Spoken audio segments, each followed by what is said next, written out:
Out in La Conner. A little walk, been inside all day. It's actually not that cold. I was worried it might be.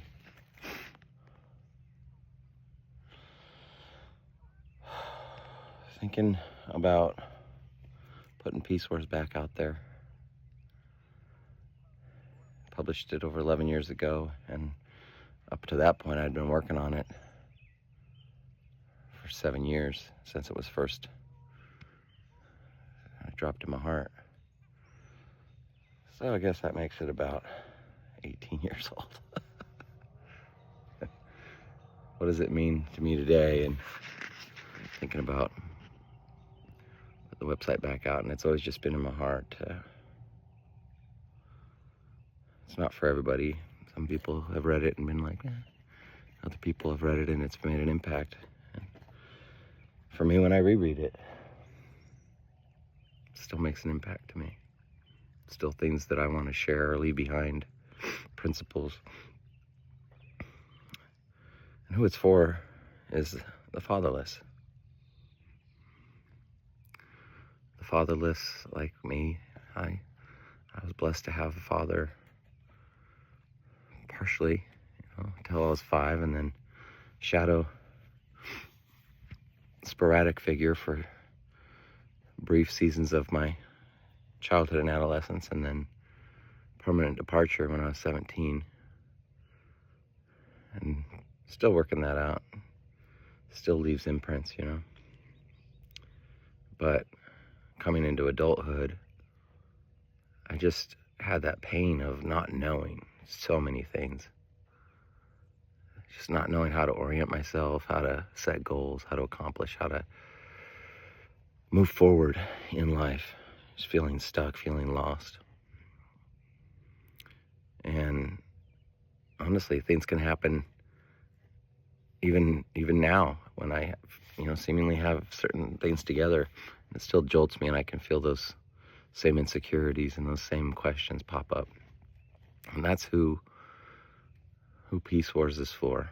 It's the one who's not sure of their place in the world, that didn't have a father that spoke identity, that spoke blessing, that spoke vision, that didn't have that blessing of a father. And just as a stopgap, as a backfill, to offer some assistance, some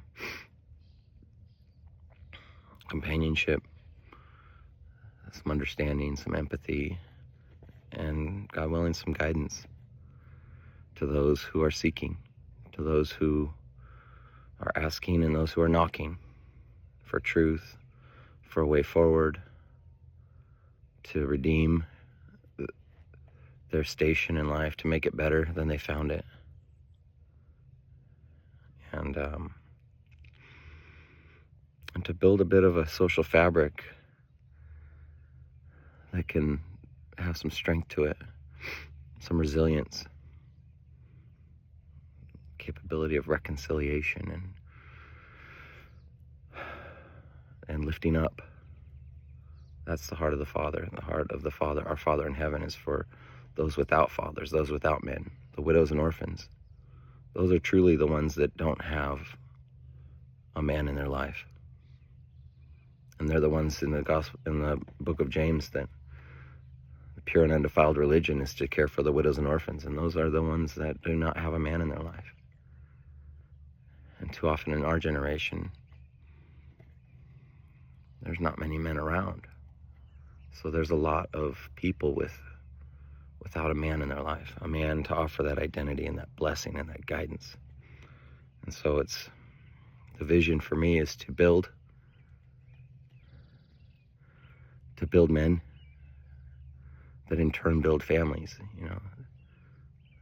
for men to understand their roles and to occupy them fully, to build on the foundations, the ancient ruins that God has set in place that are immovable. But they have been torn down. The walls and the structures have been torn down, but the foundations remain. And so the first thing in my heart is to build on God's ancient ruins, and then to strengthen. The second would be to strengthen, to rebuild, and then to strengthen.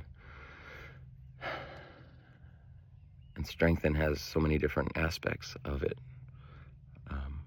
It's encouragement, it's building one another up, it's to reinforce, it's to stay fit, it's to maintenance. Build, strengthen, and then the third part is to lead, to show others how to go. Here's the way, go in it. This, walk in the way that I have walked. Learn from me, learn from those like me, learn from your brothers and sisters that have gone before you in generations past, through their works, through their art, through their books. Learn from them. And in learning, you lead. It's in learning that you lead. So I have a few days of vacation, and came up here to think, to get my mind and my heart right. And that is what bubbles up for me. That is what is in my heart. And I guess I'm always fearful of, like, who do you think you are? Why should you do something significant? Why should you be something? The other side of that is, why shouldn't I? And why shouldn't you? I think there's too many people sitting on the sidelines, and I've been on the sidelines too long. It's not joyful. It's a critical place. It's a detestable place where I find myself detesting myself. I'd rather be out on the field than in the stands, taking shots at those that are trying, Peace Wars is a bit of an oxymoron. And I think that's what our culture needs. It needs a bit of the nonconformist, conflicting definitions, because all truth is a coin with two sides. People want more freedom, but that equals more responsibility. People want more truth, but that means you gotta have more grace. There's always the other side of the coin, and you want more peace. It also includes more war, more intention, more confrontation, more challenging status quo. And to me, I want to be life-giving to the existing institutions. I don't want to replace them. I want to be able to come alongside and build, strengthen, and lead. I want to help offer value to every organization that I encounter. Every person that I encounter, I want to add value. I want to be a net positive, not something that's taking.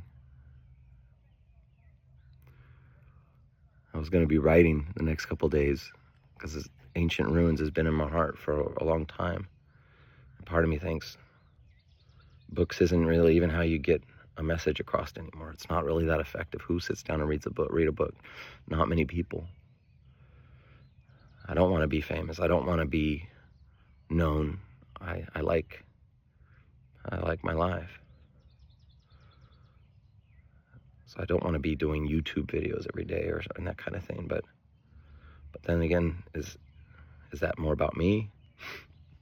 Is that betraying the message in my heart, or the call of the good works that God has for me? I don't know. I'm trying to sort that out. There's the other part that always wonders, like, because I didn't have a dad, do I have to go seek validation from the world? Do I need some acknowledgement from the outside world to validate my life? Because that's a fool's errand. There's always two sides, right? It's like, how do you reach that lonely orphan with a message of hope if you don't put yourself out there?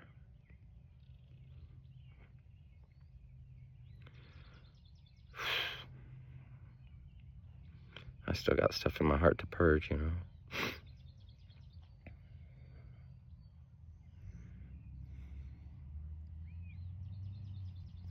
But I think it feels good to be truthful. I think it's not just feeling. I think it is good to be truthful. with myself, first and foremost, and trying to work out where I stand. Because I know once you put yourself out there, you get tested. And if what's in you isn't pure, it gets defiled. But if it is pure, it really doesn't matter. Because the treasure's within. I think I've been in the fire long enough to know what's inside me, to know why I do what I do. I think I've been tested a lot.